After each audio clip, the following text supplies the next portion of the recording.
Hello friends, Jai Bharat, Jai Hindustan. I am Mayank Rajesh and you are watching Info and Study. Friends, in this video we are going to, this is our second video basically. हमने पहला video इस पे कर लिया है about Vedic period, important facts for examination point of view. हमने वैदिक period को फिनिश कर लिया है. We have already completed the topic of Vedic period under the segment ancient history. और उसके बाद हम कुछ ऐसी महत्वपूर्ण चीजों को कलेक्ट कर रहे हैं, कंपाइल कर रहे हैं, जो कि एग्जामिनेशन पॉइंट ऑफ व्यू से बहुत जरूरी है. मैंने कहा था कि हम 2 से 3 वीडियो करेंगे, बहुत बड़ी बड़ी नहीं होगी, 30 मिनट 40 मिनट 25 मिनट की वीडियो होगी. तो ये हमारा दूसरा वीडियो है. पहला वीडियो हम कर चुके हैं और इस दूसरे वीडियो में भी हम कुछ महत्वपूर्ण चीजों को देखेंगे कि ब्राह्मणों में क्या क्या महत्वपूर्ण चीजें हैं. जी, वैदिक साहित्य में आपने पिछले वीडियो में ऋग्वेद और अथर्ववेद के बारे में हमने कुछ कंपाइलेशन की थी और यहाँ पर हम ब्राह्मणों के बारे में देखेंगे. ब्राह्मण आप समझते होंगे क्या है. हाँ, जो वैदिक साहित्य है, 4 वेद हैं, ब्राह्मण है, अरण्यक है, उपनिषद है, ठीक है, तमाम तरह के वैदिक साहित्य है, वैदिक लिटरेचर है. तो वेदों को, वेद जो थे संस्कृत में थे, हाँ, और वेद जो संस्कृत में थे तो उसको समझना कॉमन पीपल के लिए आसान नहीं था.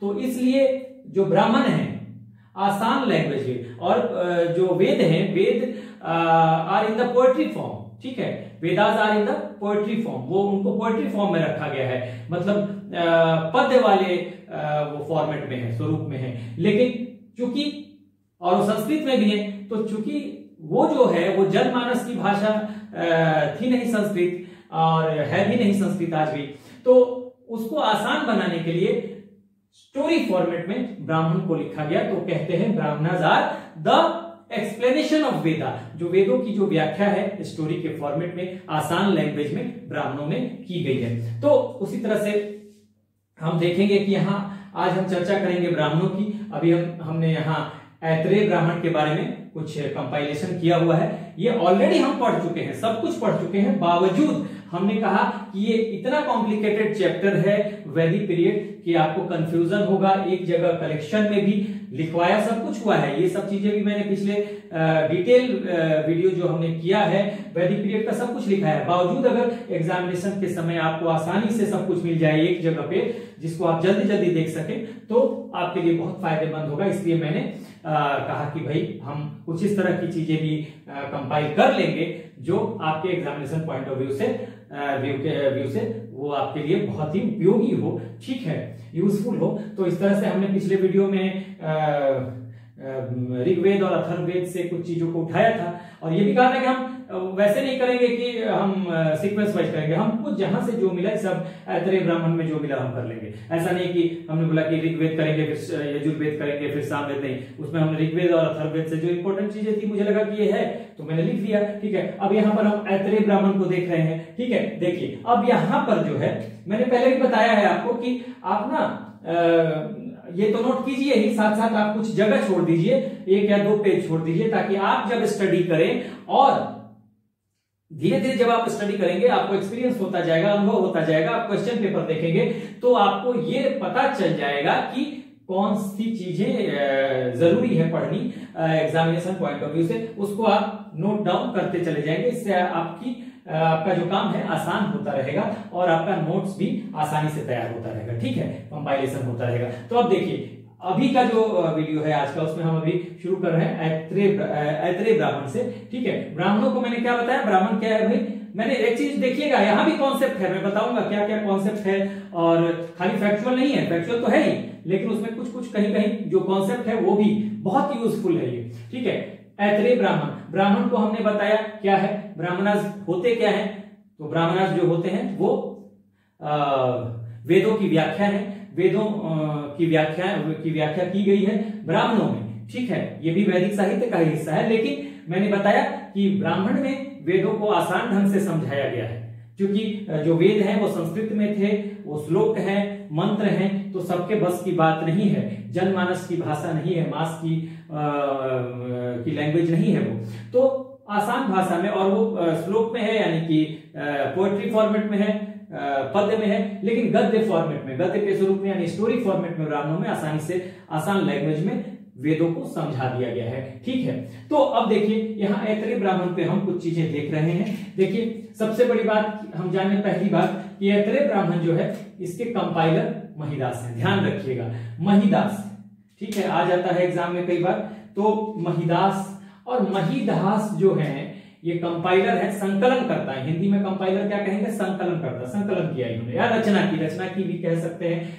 तो अब महिदास, ये ऐतरेय ब्राह्मण नाम क्यों पड़ा? तो देखिएगा महिदास की मदर थी, मां थी, इनका नाम था मदर का, मदर्स नेम ऐसे लिख दीजिए, मदर्स नेम क्या था? इतरा। तो देखिए महिदास के मां का नाम था इतरा, इसलिए महिदास ने इस ब्राह्मण का नाम रखा ऐतरेय ब्राह्मण। ठीक है, इतरा के नाम पर, उनकी मदर इतरा के नाम पे था। अब देखिए दूसरी बात, ये हमने देख लिया। दूसरी बात देखिएगा, यहां पर हमने क्या लिखा है? रेफरेंस ऐतरेय ब्राह्मण में किसका है भाई? अनंत, अथाह, अगाध सागर। जानबूझ के मैंने हिंदी में लिखा, बड़ा डीप ओशन की बात है, ठीक है ना। तो ये सागर की बात की चर्चा है कहां पे? तो ऐतरेय ब्राह्मण में। तो ये आपको ध्यान रखना है। आगे देखिए, theory of origin of king, Hindi में कहेंगे राजा की उत्पत्ति का सिद्धांत। राजा की उत्पत्ति का सिद्धांत आप इसको कह सकते हैं, theory of origin of king. ठीक है, तो इसकी चर्चा या जानकारी कहां से मिलती है? तो ऐतरेय ब्राह्मण से। ये भी आपको याद रखना है। अब देखिए इसको समझिए, यहीं पे आपको मिलेगा इसी पार्ट में, ऐतरेय ब्राह्मण में, कि जो राजा है उस समय, देखिए समझिएगा, जो पूर्व का राजा है उसे सम्राट कहते थे, सम्राट कहते थे। जो पश्चिम का राजा, देखिए ये पूर्व है, ईस्ट है, वेस्ट है, नॉर्थ है और साउथ है, सम्राट कहते थे। ठीक है, और इसे स्वराट कहते थे, स्वराट। पश्चिम के राजा को स्वराट कहते थे। ठीक है, उसी तरह से नॉर्थ के राजा को विराट कहते थे, विराट। देखिए विराट, विराट। और साउथ के राजा को भोज कहते थे। ठीक है, और जो केंद्र में, सेंटर में है, मध्य में, उसको तो राजा ही कहा जाता था, या किंग। राजा कहिए, किंग कहिए, ठीक है, इंग्लिश में। और जो सबको जीत चुका है पूरा, ठीक है ना, पूरा जीत चुका है, उसको कहते थे क्या? सार्वभौम, एक राट, एक छत्र। ठीक है, कुछ भी कह सकते हैं, जो सारे को जीत चुका है। ठीक है, सारा जिसके कंट्रोल में है उसको कहते थे सार्वभौम। हिंदी में लिख देता हूं या इंग्लिश में? चलिए हिंदी में ही लिख देता हूं, सार्वभौम। ये पढ़ाया हुआ है मैंने। या एक छत्र भी कहेंगे, एक छत्र, या हम कहेंगे इसको एक राट, एक राट, जो सबको जीत ले। ठीक है ना। देखिए पूर्व के राजा को, ये जो आपको डायरेक्शन है ये भी मैं लिख देता हूं, ये ईस्ट है, ये वेस्ट है, ये नॉर्थ है और ये साउथ है। पूरब, पश्चिम, उत्तर, दक्षिण। अब देखिए सारे राजाओं का यहां पे है। जो पूरब का राजा होगा उसे सम्राट कहेंगे, जो पश्चिम का राजा होगा उसे स्वराट कहेंगे, जो उत्तर का राजा होगा उसे विराट कहेंगे, और जो दक्षिण का राजा होगा उसे भोज कहेंगे। ठीक है, साउथ का जो राजा होगा भोज कहेंगे। बीच का जो, यानी सेंटर का जो मध्य का राजा होगा, मध्य क्षेत्र का, उसे कहेंगे राजा ही या किंग अंग्रेजी में। और जिसका अधिकार सब पे हो, पूरा उसने जीत लिया हो, हाँ, पूरे लैंड को ऑक्युपाई कर लिया हो, उसको कहेंगे, चारों दिशाओं पे जिसका कंट्रोल हो, सार्वभौम, एक छत्र या एक राट। बहुत इंपॉर्टेंट है एग्जामिनेशन के लिए, ध्यान रखिएगा इसको। कई बार ये मिलाने के लिए दे देगा आपको, सुमेलित करने के लिए, यह ऑप्शन भी बना सकता है, सुमेलित करने के लिए दे देगा कि विराट दे देगा, कहाँ पे दिशाओं को दे देगा, विराट स्वराट ऐसे करके, और एक तरफ ये दे देगा विराट स्वराट सम्राट भोज, हाँ राजा, और दूसरी तरफ वो डायरेक्शन दे देगा। ठीक है, नॉर्थ ईस्ट वेस्ट साउथ। अब कहेगा कि आप मिलाइए सही ढंग से, उसको जम्बल वे में करके दे देगा और कहेगा सम्मिलित कीजिए या मैच कीजिए करेक्टली। हाँ, या फिर ऑप्शन भी बना सकता है कि स्वराट जो है वो किस डायरेक्शन का किंग था। ठीक है, 4 option, north east west south, तो आप आराम से लगा देंगे कि वेस्ट का। अब इसको मैंने बताया भी था जब मैं पढ़ा रहा था, तो मैंने बताया था कि इसे याद करने के लिए, हो सकता है आपको कंफ्यूजन हो, तो मैंने बताया था कि इसको याद करने के लिए आप एक हिंदी का एक शब्द याद रखिए। देखिए कैसे मैंने बताया था, सस्व विभोरा, मैं अलग अलग लिख रहा हूं ताकि सस्व विभोरा। ठीक है, और इसके सामने लिखिए ईस्ट वेस्ट नॉर्थ साउथ और सेंट्रल। ठीक है, east west north south central, यानी पूरब पश्चिम उत्तर दक्षिण और यहां मध्य का को हमने सेंटर रखा है। ठीक है, तो अब देखिए इससे आपको पता चल जाएगा, स से ईस्ट सम्राट, स्व से वेस्ट यानी पश्चिम स्वराट, वी से नॉर्थ है देखिए विभोरा, विभोरा मैंने रखा ना, वी से विराट, भो से दक्षिण, देखिए साउथ यहां लिखा हुआ है तो भोज, और रा जो है राजा। ठीक है, तो केंद्र का है, और बाकी तो आपको याद ही रहेगा कि जो सब पे कंट्रोल कर ले, सार्वभौम, एक छत्र या एक राट उसको कहा जाएगा। तो ये आप ध्यान रखिए। आप कैसे भी देखिए, ये मैंने एक आपको ट्रिक बता दिया किस तरह से आप, अब आप अपने से भी ट्रिक खुद ही देखिए, जब आप पढ़ने लगेंगे तो ट्रिक्स जो होता है, जो लोग वीडियो बनाते हैं, हाँ, उसमें कोई खासियत नहीं है, मैंने आपको बताया तो मेरी कोई खासियत थोड़ा है कि मैंने बता दिया ये चीज, आप खुद कर सकते हैं इसको डेवलप, आप सक्षम है इसको करने में। तो इस तरह के कई ट्रिक्स को आप डेवलप कर सकते हैं। जैसे मैंने वहां भी बताया था कि आप जैसे राजसूय यज्ञ है तो प्रतिष्ठा के लिए था, ठीक है ना, तो राजसूय आप याद रखें, राजसूय प्रतिष्ठा के लिए है, शक्ति प्रदर्शन के लिए, ठीक है ना, कौन सा था, वाजपेय, तो मैंने कहा वाजपेयश आप याद रखें, बोलिए मत, किसी के सामने बोलना हो तो मत बोलिए, लेकिन जब भी आप अपने दिमाग में रखिए वाजपेयश पूरा पढ़िए, वाजपेयश, यानी कि श से क्या हो जाएगा, तालाबी श वाला, ठीक है, वाजपेयश मैंने बताया था ना, वाजपेयश, वाजपेयश। अब वाजपेयश का मतलब वाजपेयश। अब देखिए वैसे तो वाजपेय यज्ञ है, लेकिन हम इसे वाजपेयश याद रखते हैं तो श से शक्ति हो जाएगा, ठीक है ना, पावर, शक्ति, ठीक है। तो इस तरह से आप ट्रिक डेवलप कर सकते हैं बड़ी आसानी से। तो ये मैंने आपको बता दिया था, ठीक है। वैसे जब जब जरूरत होगी, ये नहीं कि मैं कोई चीज एक बार बताऊंगा, जहां भी कुछ भी आ जाएगा मैं एक्सप्लेन करता हुआ चलूंगा, ताकि दिमाग में आपके सेट होता रहे। ये भी मैंने पहले बताया था तो मैंने बता दिया, theory of origin of king, और इसी में यहीं पे ये चर्चा है, मैंने बता दिया। तो ये भी आपको अगर आ जाए कि एक राट विराट, इसकी चर्चा कहां पे है, तो ऐतरेय ब्राह्मण में, ठीक है। अब देखिए एक कॉन्सेप्चुअल बात यहां पर है, 4 वर्णांश। अब हम ब्राह्मण और शूद्र, ब्राह्मण, क्षत्रिय यानी राजन, वैश्य और शूद्र, ये 4 वर्णों की बात है। अब ये आप पूछिएगा कि अभी अभी मैंने पिछले वीडियो में, जब भी मैंने ऋग्वेद पढ़ाया, वहां कहा कि भाई ऋग्वेद जो है वो 10 मंडलों में बटा है, और ऋग्वेद के 10वें मंडल में पुरुष सूक्त है, ठीक है। देखिए मैं बताऊंगा आपको, ऋग्वेद ऐसे अगर देखें तो ऋग्वेद देखेंगे तो 1 से लेके 1 2 3 ऐसे करके ये 10 मंडलों में बटा है।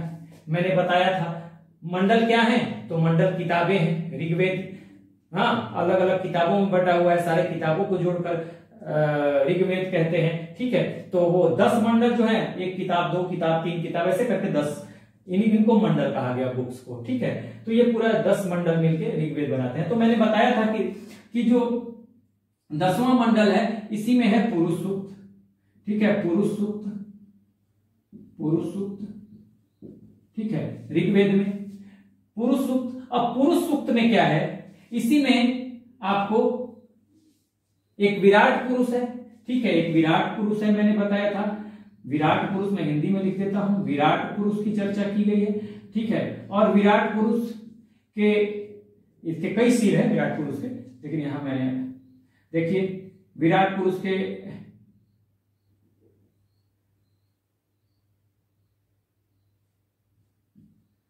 मुख से या मस्तिष्क के कहा से कहा गया कि ब्राह्मणों की उत्पत्ति हुई, क्योंकि ब्राह्मण जो है वो दिमाग का, बुद्धि का, विजडम का काम करते थे। राजा और या क्षत्रिय, राजन या क्षत्रिय जो है उनका काम भुजाओं का था, यानी कि लड़ाई का था, वॉर का था, युद्ध का था। तो भुजाओं से कहा गया कि क्षत्रियों की उत्पत्ति हुई। वैश्यों का काम व्यापार करना था, उदर पूर्ति यानी पेट से उनका रिजल्ट था। तो कहा गया कि पेट से, कहीं पेट से मिलेगा, कहीं जंघा से मिलेगा, कि इनकी उत्पत्ति यहां से हुई। और शूद्र जो तीनों क्लास को सर्व करते थे, तीनों वर्णों को सर्व करते थे, हाँ, तो शूद्रों के बारे में कहा गया कि उनकी उत्पत्ति जो है वो पैर से हुई है, क्योंकि ये जो ऊपर के तीन वर्ण हैं, ब्राह्मण, क्षत्रिय या राजन्य और वैश्य, इन तीनों की सेवा करते थे, इन तीनों को सर्व करते थे, ठीक है। तो ये है पुरुष सूक्त में कहा ऋग्वेद की। अब देखिए यहां 4 वर्णों की बात हुई है, और मैं फिर यहां बता रहा हूं 4 वर्णास की चर्चा है।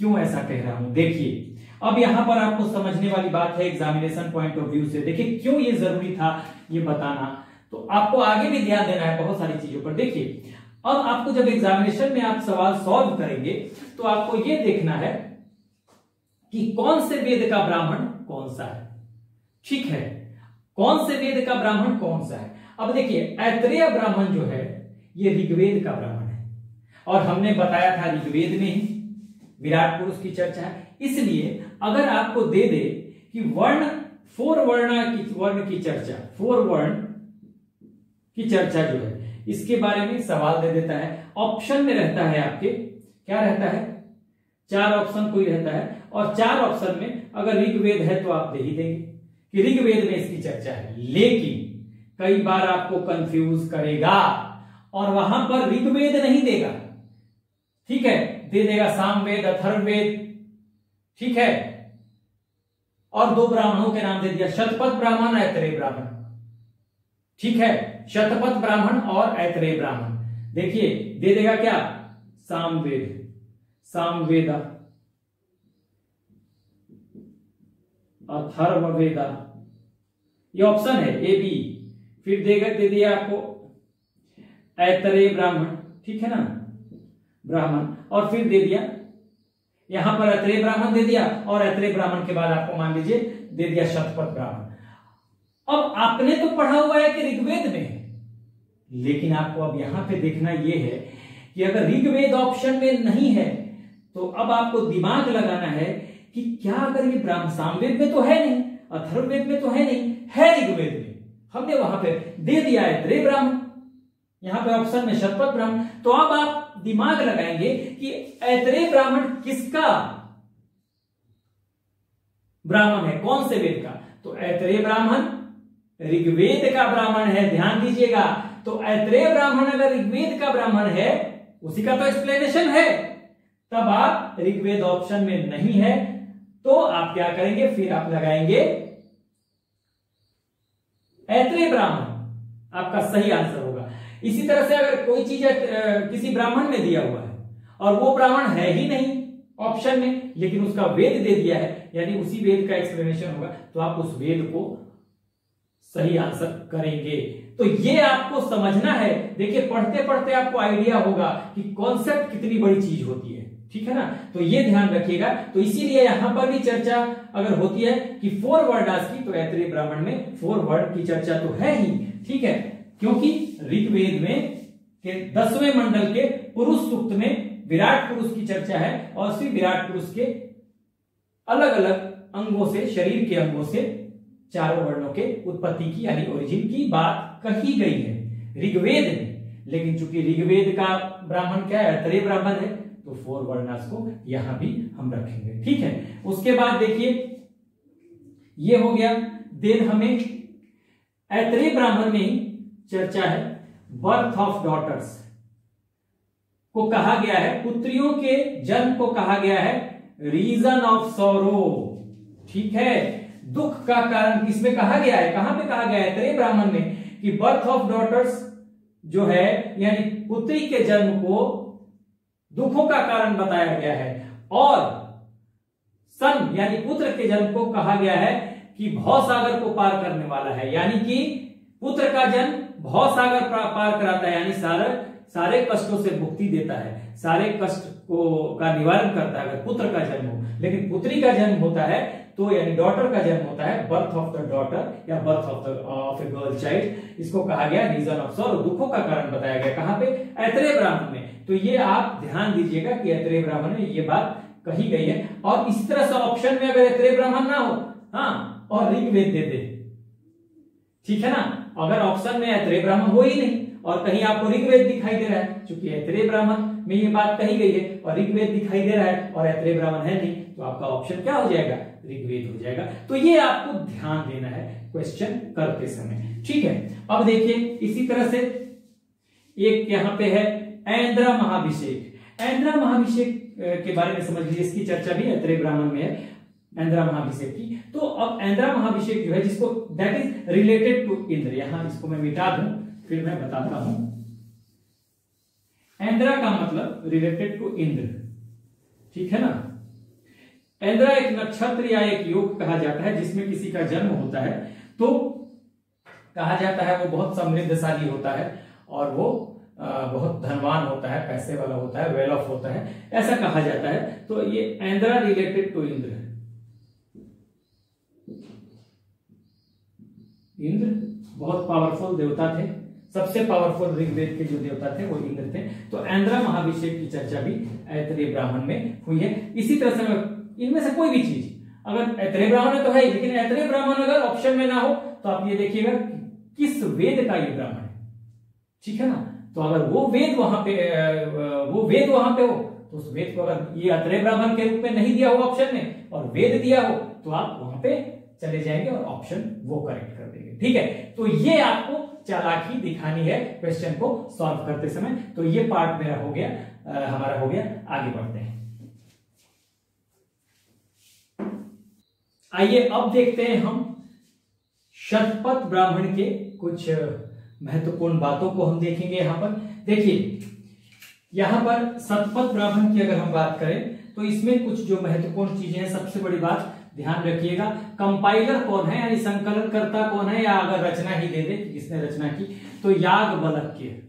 याज्ञवल्क्य आपको याद रखना है। इनकी दो वाइफ थी, एक याज्ञवल्क्य की, एक तो इनकी वाइफ जो थी, वाइफ देखिए हम लिख देता हूं, ये ध्यान रखिएगा, वाइफ एक तो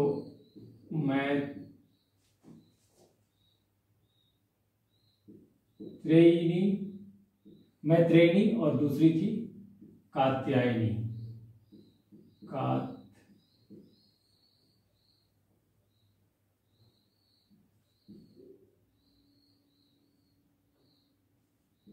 कात्यायनी, ठीक है। तो दो इनकी वाइफ थी। याज्ञवल्क्य जो थे यही कंपाइलर थे, ठीक है, यानी संकलन करता थे। देखिए ये सबसे बड़ा ब्राह्मण है, सबसे बड़ा ब्राह्मण, याद रखिएगा, बहुत इंपॉर्टेंट है, सबसे बड़ा ब्राह्मण, ठीक है। तो ये आप याद रखिएगा कि लार्जेस्ट आ जाए, मोस्ट वॉल्यूमिनस आ जाए, ठीक है, मोस्ट वॉल्यूमिनस, वॉल्यूम से बना है, वॉल्यूमिनस, मोस्ट वॉल्यूमिनस ब्राह्मण, तो ये है। उसके बाद देखिए यहां पे चर्चा है शतपथ ब्राह्मण में कोरोनेशन यानी राज्याभिषेक की, ठीक है, और यहीं पे राजसूय युग की भी चर्चा है, राजसूय यज्ञ। देखिए मैंने बताया था यज्ञ के बारे में, राजसूय यज्ञ किससे रिलेटेड था, राज्याभिषेक से। कोरोनेशन का मतलब क्या होता है, कोरोनेशन मतलब भी राज्याभिषेक होता है, ठीक है। इसको आप लिख लीजिए हिंदी में राज्याभिषेक, ठीक है। इसको अगर आप लिखना चाहें तो राज्याभिषेक, राज्याभिषेक मैं लिख देता हूं।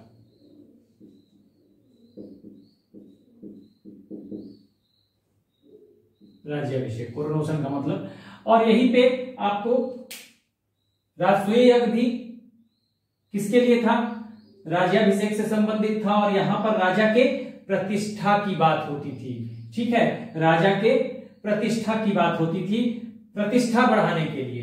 ठीक है, तो मैंने बताया भी अभी भी बताया कि आप अगर राजसूय यज्ञ याद कर रहे हैं तो राजसूयप करके याद करें, प लास्ट में लगा दे। एक ट्रिक है तो जिससे आपको याद रहेगा प्रतिष्ठा। ठीक है, वाजपेयी यज्ञ अगर याद कर रहे हैं तो वाजपेयश यज्ञ आप याद करें।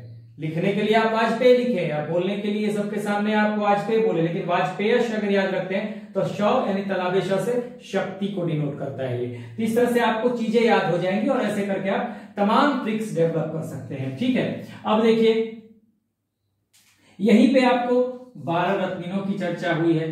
राजा जो जाएगा रत्निनों के घर। अब ये रत्नीन के बारे में मैं पूरा बता चुका हूं। देखिए जब ऋग्वेद से आप लेटर ऋग्वैदिक पीरियड यानी पूर्व वैदिक काल से उत्तर वैदिक काल में आते हैं तो वहां पर क्या होता है कि जो राजा है, हाँ, उसके जो ऑफिशियल्स हैं, अधिकारी हैं, मेन ऑफिशियल्स है, वैसे तो बहुत सारे ऑफिशियल्स होंगे, उनमें बदलाव होता है। इधर भी है ऋग्वैदिक या पूर्व वैदिक काल में पुरोहित है, सबसे ऊपर पुरोहित है, फिर सेनानी है, फिर आपको स्पर्श है जो गुप्तचर है यानी इंटेलिजेंस देखता है, इस तरह के।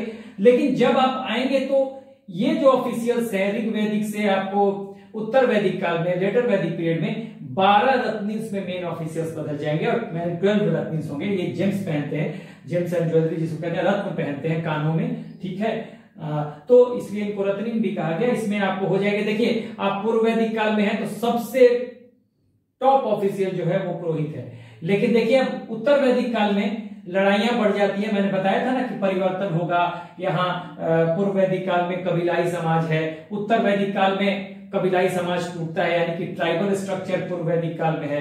यहाँ पर अब लड़ाई पूर्व वैदिक काल में आपको होगी, यानी ऋग्वैदिक काल में गायों के लिए और जन में जो लोग रहते हैं, हाँ, एक जन में यानी ट्राइबल ग्रुप को जन कहते हैं, सबसे बड़ी राजनीतिक और हम सामाजिक इकाई कहते थे, पॉलिटिकल और सोशल यूनिट जो थी वो जन थी। यहां पर आके जनपद हो जाएगा, क्योंकि एक जन दूसरे जन पे अटैक करेगा और उस जन को अपने में मिला लेगा तो जनपद बनेगा। तो यहाँ सबसे बड़ी जो उत्तर वैदिक काल में होगी वो जनपद हो जाएगी आपको राजनीतिक इकाई। और उस स्थिति में क्या होगा कि बदलाव बहुत सारे होंगे। उसमें ऑफिशियल्स जो होंगे राजा के वो 12 रत्निन्स मेन ऑफिशियल्स, वैसे बहुत सारे हैं, जिसमें कि आपको ऋग्वैदिक काल में या पूर्व वैदिक काल में पुरोहित जो टॉप पे था, अब सेनानी टॉप पे आ जाएगा। सेनानी भी वहां पे पूर्व वैदिक काल में एक ऑफिशियल होगा, लेकिन वो पुरोहित के नीचे होगा। लेकिन चूंकि यहाँ युद्ध का उतना महत्व नहीं था, अब उत्तर वैदिक काल में युद्ध के लिए क्या होगा, वार के लिए, लैंड के लिए अब लड़ाई होगी, क्षेत्र विस्तार के लिए लड़ाई होगी। ठीक है ना, एक्सपेंशन के लिए लड़ाई होगी। तो फिर जब एक्सपेंशन के लिए वार होगा तो फिर यहां पर लैंड का इंपॉर्टेंस बढ़ जाता है। यहां पे अब क्या होगा, अब युद्ध का इंपॉर्टेंस बढ़ा, लैंड का इंपॉर्टेंस बढ़ा, तो युद्ध के इंपॉर्टेंस बढ़ने सेनानी यहां पर टॉप ऑफिशियल हो जाएगा, सेनानी टॉप रत्नी कहा जाएगा। उसके बाद फिर प्रिस्ट आएगा यानी पुरोहित आएगा। उसी में महिषी है जो राजा की मेन क्वीन है, मेन पट रानी जिसको बोलते हैं, प्रिंस है, पालागल है, गोवी कर्तन, रेवेन्यू कलेक्टर, ऐसे करके 12 मेन ऑफिशियल्स हैं और इन्हीं मेन ऑफिशियल्स को रत्नी कहा जाता है। तो इनकी चर्चा आपको शतपथ ब्राह्मण में हुई है। और शतपथ ब्राह्मण किसका है, शतपथ ब्राह्मण यजुर्वेद का ब्राह्मण है। ठीक है ना, यजुर्वेद का ध्यान रखिएगा। तो अब देखिए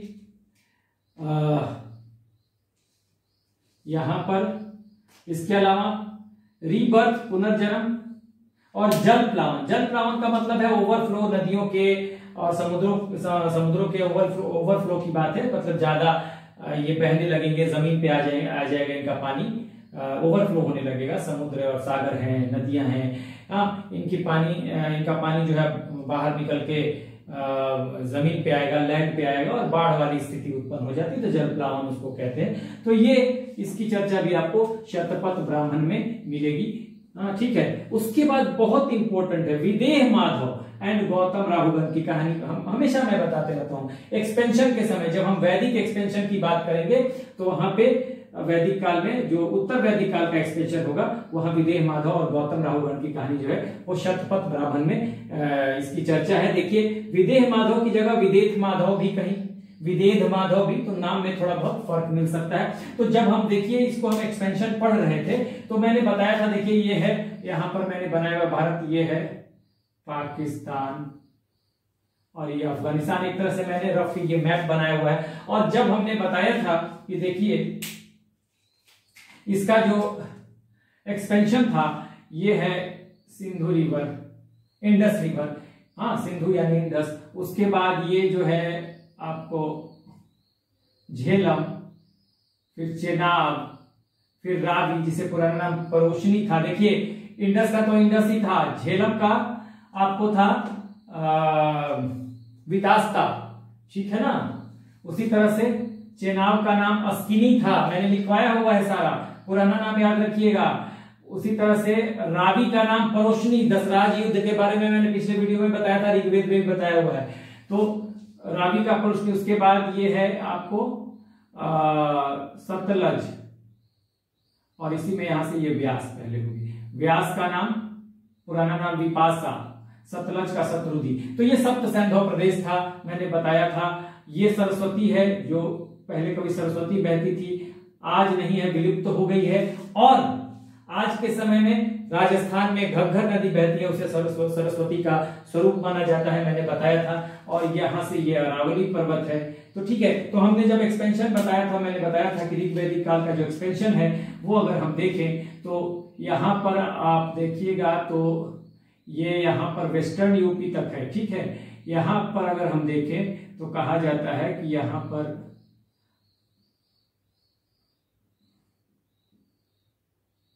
यही एक्सपेंशन, ठीक है। ये कहा जाता है कि तुर्कमेनिस्तान है नॉर्थ में, जो पूरा विस्तार अगर दिखाया जाएगा, और साउथ में ये अरावली जो है, अरावली, ये एक्सपेंशन है, ठीक है। उसके बाद अगर हम देखें तो यहां वेस्टर्न यूपी कहा गया है, वेस्ट यूपी, ठीक है, और इधर अफगानिस्तान। तो इस तरह से जो पूर्व वैदिक काल का जो एक्सपेंशन था, तुर्कमेनिस्तान उत्तर में, दक्षिण में अरावली रेंज, ठीक है, यहां पे अफगानिस्तान, कहां पे, पश्चिम में, और पूरब में वेस्ट यूपी, पश्चिमी यूपी तक इसका विस्तार था ऋग्वैदिक आर्यंस का, पूर्व वैदिक काल के जो आर्यंस है। और मैंने आपको बताया है कि ये जो है ये देखिए सरस्वती को लेकर पूरा सप्त सैंधव प्रदेश कहा जाएगा, हाँ, सरस्वती को लेकर सप्त सैंधव प्रदेश कहा जाएगा। और जो इंडस को छोड़कर ये चूंकि 5 नदियां हैं, ठीक है, झेलम, चेनाब, रावी, ब्यास और सतलज, तो ये लैंड ऑफ 5 रिवर्स इसको कहा जाता है, ठीक है। तो ये सहायक नदियां हैं इंडस की, ये इंडस रिवर है तो इसकी सहायक नदियां ये हैं, ठीक है। तो ये पूरा प्रदेश जो है सप्त सैंधव प्रदेश कहा जाएगा। तो ये जो है ऋग्वैदिक आर्यंस का क्या है, एक्सपेंशन था। और मैंने ये बताया था जब लेटर वैदिक काल में एक्सपेंशन होता है तो सरस्वती नदी से शुरू होता है। उस समय यहां विदेह माधव और गौतम राहुगण की कहानी है कि देखिए कहा जाता है कि इस समय आयरन का भी आविष्कार हो गया, हाँ, और विदेह माधव जो है इनके मुंह से वैश्वानर अग्नि निकलती है, फायर निकलता है, और ये वैश्वानर अग्नि वो है जो कि सब कुछ जला देता है। तो कहता है कि ये इनके मुंह से फायर निकलता है, आग निकलती है, आग का एक गोला निकलता है। और उस समय ये गौतम राहुगण और विदेह माधव जो है ये खड़े हैं ये सरस्वती नदी पर, ठीक है, सरस्वती नदी पर खड़े हैं। और फिर ये आग सब कुछ जलाते हुए देखिए ये आग जो है सब कुछ जलाते हुए आगे बढ़ेगा। ये सरस्वती नदी जो है यहां से सब कुछ जलाते हुए आगे बढ़ेगा, और आगे बढ़ते बढ़ते बढ़ते बढ़ते यहाँ पे गंडक नदी है जिसका पुराना नाम है साडीनारा। गंडक का पुराना नाम साडीनारा, बिहार, ठीक मगध और अंग के पहले, मैंने बताया था हाँ पिछले वीडियो में भी और पहले भी बताया। तो यहां पर आकर ये सब कुछ जलाते हुए जा रहे हैं, गंडक नदी पे आकर ये आग बुझ जाती है और यहीं तक वैदिक आर्यंस का जो विस्तार है रुक जाएगा, यहीं पे विस्तार रुक जाएगा मगध और अंग के पहले, ठीक है। तो वैदिक आर्यन का जो विस्तार था, तो अगर पूरा विस्तार देखें तो उत्तर में तुर्कमेनिस्तान, दक्षिण में अब यहां पर देखिए अब जो आएगा जो यहां पर, तो ये आपको विंध्य पर्वत तक आ जाएगा, ये विंध्य पर्वत तक, ठीक है। तो दक्षिण में विंध्य पर्वत। अब इधर अगर हम देखें तो पहले तो पूर्व वैदिक काल में कहां तक था, वेस्टर्न यूपी तक। अब ये हिमालय हो जाएगा इसका उत्तर में, इसमें उत्तर में हिमालय, पहले तुर्कमेनिस्तान था, अब ये उत्तर में हिमालय हो जाएगा। दक्षिण में आपको हो जाएगा कौन, विंध्य पर्वत। पूरब में हो जाएगा सॉरी पश्चिम में हो जाएगा या वेस्ट में अफगानिस्तान, और यहाँ पर गंडक नदी। ठीक है, तो गंडक नदी तक ये गौतम राहुगण और विदेह माधव की कहानी है कि सरस्वती नदी पर दोनों खड़े हैं और इनके विदेह माधव के या विदेह माधव कहीं कहीं लिखा हुआ मिलेगा, उनके मुंह से वैश्वानर अग्नि निकलती है और ये सब कुछ जलाते हुए आगे बढ़ती है और यही बढ़ते बढ़ते बढ़ते बढ़ते गंडक नदी तक ये जाते हैं जब, तो ये आग गंडक नदी में के पानी में बुझ जाएगी और यहीं तक वैदिक आर्यों का जो विस्तार है होगा और यहाँ पर गंडक नदी पर आकर वैदिक आर्यों का विस्तार रुक जाएगा। इसके बाद मगध है, इसके बाद अंग है, और मगध और अंग को इसीलिए मैंने बताया था पिछले वीडियो में कि ये जो इसके बाद है गंडक नदी के बाद, ठीक है, ये जो गंडक नदी तक का विस्तार हो रहा है, ठीक है, यहाँ पे मगध और अंग है, तो ये वैदिक कल्चर से दोनों चूंकि दूर हैं इसलिए इन्हें दूरस्थ प्रदेश भी कहते थे। आपस में धुर विरोधी है तो धुर विरोधी भी कहेंगे, तो ये दूरस्थ प्रदेश इनको कहा जाता था अंग और मगध को। हाँ, ये भी मैंने बता दिया आपको कॉन्सेप्ट कि दूरस्थ प्रदेश क्यों कहा जाता था, क्योंकि वैदिक आर्यों से ये बिल्कुल अलग थे, दूर थे, और यही कारण है कि जब हम 16 महाजनपदों को पढ़ेंगे वहां पर मगध भी एक जनपद था। मगध इन 16 जनपदों में इमर्ज होके आएगा, हाँ, और सबसे स्ट्रॉन्ग और मजबूत जनपद के रूप में ये इमर्ज करेगा, उभर के आएगा। और हम देखेंगे क्यों उभर के आएगा, क्योंकि कहा जाता है, मैंने बताया था कि यही जो वैदिक आर्यंस हैं, क्योंकि लेटर वैदिक पीरियड में कर्मकांड, सुपरस्टिशन, बहुत सारे रिचुअल्स ऐसे थे जो बढ़ गए थे, पशु बलि, हाँ, तो ये सब बहुत सारे सुपरस्टिशन, ब्राह्मणों का वर्चस्व था। तो एक तरह से कहा गया कि वो जो था यहाँ के लोगों पे इनका प्रभाव, चूंकि ये दूर है, दूरस्थ प्रदेश इनको कहा गया, इनका प्रभाव मगध तक नहीं पहुंचा वैदिक आर्यों का, इन अंधविश्वासों का कहा गया कि इन पर नहीं पहुंचा, तो इनके ख्याल जो थे, इनकी सोच जो थी, इनके थॉट्स जो थे वो आधुनिक थे, और इसी आधुनिकता के और भी कारण थे। इस आधुनिकता को जब आगे बढ़ेंगे, इस आधुनिकता ने इनको सबसे मजबूत जनपद के रूप में, महाजनपद के रूप में, जनपद नहीं, अब वो महाजनपद जाएंगे, 16 अभी तक तो हम वैदिक पीरियड तक हम जनपदों को देख रहे हैं, जब हम आगे बढ़ेंगे तो 16 महाजनपद उभर के आएंगे, उसमें मगध इन्हीं कारणों से वो आगे बढ़ेगा, और भी फैक्टर्स हैं हम आगे देखेंगे। तो ये हम देखें विदेह माधव और गौतम राहुगण की कहानी। उसके बाद 4 एक्टिविटीज ऑफ एग्रीकल्चर, देखिए कृषि के 4 क्रियाओं का यहाँ पे चर्चा है। कहां पे? शतपथ ब्राह्मण में प्लाविंग, जुताई, सोइंग यानी कि बुआई, हार्वेस्टिंग, कटाई और थ्रेसिंग, इसको मड़ाई या वो बोलते हैं ना थ्रेसिंग, कुटाई, वो चीज होता है। इसके लिए अलग अलग वर्ड है, मैंने पहले भी लिखवाया हुआ है, कृषंत, बपंत, बपंत और लुणंत, मणंत, ऐसे करके 4 वर्ड है, वो मैंने लिखवाया हुआ है, पीछे आप देखिएगा, वहां से अगर चाहे तो नोट कर सकते हैं। तो मेनली जुताई, बुआई, कटाई और वो मड़ाई या वो कुटाई पे यहाँ पे 4 एक्टिविटीज को इस शतपथ ब्राह्मण में जो है इसकी चर्चा है। इंटरेस्ट, कौन सा इंटरेस्ट? ब्याज वाला, ठीक है, सूद वाला इंटरेस्ट। हाँ, सूद के लिए कुसीदन वर्ड का इस्तेमाल किया गया है, ठीक है ना। तो कुसीदन वर्ड का इस्तेमाल यहाँ पे है, कहां पे? शतपथ ब्राह्मण में। तो ये हमने यहाँ पर कुछ इंपॉर्टेंट चीजों को देख लिया, इसको कंपाइल कीजिए, देखिए, पढ़िए, बार बार देखिए और स्पेस जरूर छोड़िए, ताकि आप जब पढ़ाई करें तो वहां पे आप इंपॉर्टेंट चीजों को लिख सके और आपका नोट्स जो है वो बड़ी आसानी से तैयार हो सके। So this is the end of the video. Do like, share and subscribe. Take care. All the best.